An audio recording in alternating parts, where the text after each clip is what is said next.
ఒకటే, వాళ్ళ రైట్ వీళ్ళ రైట్ ఇవన్నీ కాదు. You are not the judge. I you right? నీ హృదయం సరిగా ఉందా? దేవుని దగ్గర నీ ప్రార్థన, నీ మొర ఆలకించబడుతుందా? దేవుని నమ్మి దేవుని ఆరాధించగలుగుతున్నావా? నీ స్థితిగతులను మార్చగలిగిన దేవుడని నమ్మి ఆయన మనఃపూర్వకంగా ఆరాధించగలుగుతున్నావా?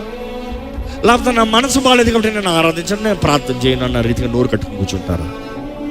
లేకపోతే ఆయన ఎవరని ఎరిగి ఆయన్ని గణపరిచి ఆయన అనుగ్రహించే విడుదల ఆయన నీలో. ఎందుకంటే లోయలో తీసుకెళ్ళింది నిన్ను మారుస్తానికి, వారిని మారుస్తాను కాదు. వారు మారరో, నువ్వు మారాలి.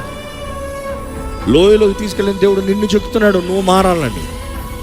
నీవు ఆలోచించే విధానం, నువ్వు మాట్లాడే విధానం, నువ్వు తలంచే విధానం, నిన్ను విలువైన వాడినిగా దేవుడు మార్చాలని ఆశపడుతున్నాడు. ఒబే. అందులో నుండి బయటకు వచ్చినప్పుడు సువర్ణమ వలె వస్తావు.